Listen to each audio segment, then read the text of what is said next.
মাগরিবের নামাজের পর ছোট্ট এই দোয়াটি কোনো বান্দা যখন একবার পাঠ করবে, আল্লাহ তাআলা তাকে 70টি বিপদ থেকে হেফাজত করবেন, যার মধ্যে সর্বনিম্ন বিপদটি হচ্ছে দারিদ্রতা। দারিদ্রতার চাইতে 70টি বিপদ আছে যেগুলো এর থেকেও অনেক বড়। এই দোয়াটির কথা নবীজি সাল্লাল্লাহু আলাইহি ওয়াসাল্লাম বলেছেন।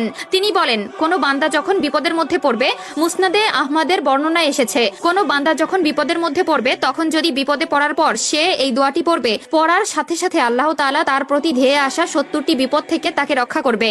কাজেই ভিডিওটি মোটেই এড়িয়ে যাবেন না। আমাদের মধ্যে এমন অনেকে আছে যাদের বিপদ পিছু ছাড়ে না, সব সময় দুর্ঘটনা, অনটন এবং দারিদ্রতা লেগেই থাকে। কোনো কিছুতেই যেন তাদের সংসারে উন্নতি আসে না। কিন্তু ছোট্ট এই একটি দোয়ার মাধ্যমে সেই ঘরটি হয়ে উঠবে একটি ফুল বাগিচার মতো সুন্দর রূপে। প্রিয় দর্শক, অবশ্যই ভিডিওটি শেয়ার করে দিবেন সকল মুসলিম ভাই বোনদের মধ্যে, যারা এই ছোট্ট আমলটি করে নিজেদের জীবনকে আরো সুন্দরময় করে তুলতে পারবে। হতে পারে আপনার একটিমাত্র শেয়ারে যদি কেউ উক্ত আমলটি শেখে এবং নিজ জীবনে কায়েম করে, তবে শুধু সে নয়, তার উপকার পাবেন আপনিও। কাজেই ভিডিওটি শেয়ার করে দিবেন। মাগরিবের নামাজের পর ছোট্ট এই আমলটি এতটা মারাত্মকভাবে আমাদের জীবনে প্রভাব ফেলে তা হয়তো অনেকেরই অজানা। এমন অনেকে আছে যাদের এই দোয়াটি সম্পূর্ণ মুখস্থ আছে, তবে তারা এই দোয়াটির ফজিলত সম্পর্কে না জানায় এর প্রকৃত আমল করতে পারে না। প্রতিনিয়ত আমরা আল্লাহ তাআলার কাছে নিজের বিপদ মুক্তি ও শান্তির জন্য কতই না দোয়া করে থাকি, তবে সকল দোয়া কিন্তু কবুল হয় না।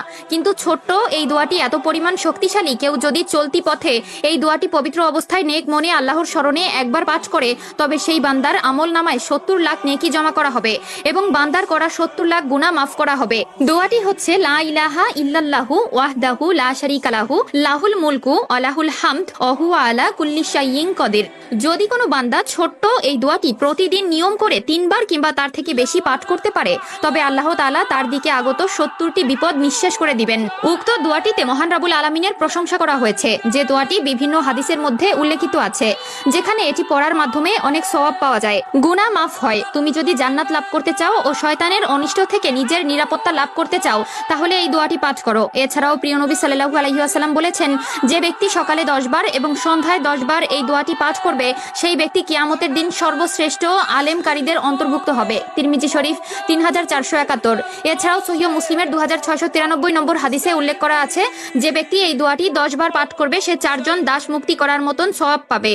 এছাড়াও রাসূলুল্লাহ সাল্লাল্লাহু আলাইহি ওয়াসাল্লাম বলেন, আল্লাহর কাছে সবচেয়ে প্রিয় বাক্য হচ্ছে 4টি: 1 সুবহানাল্লাহ, 2 আলহামদুলিল্লাহ, 3 লা ইলাহা ইল্লাল্লাহ, 4 আল্লাহু আকবার।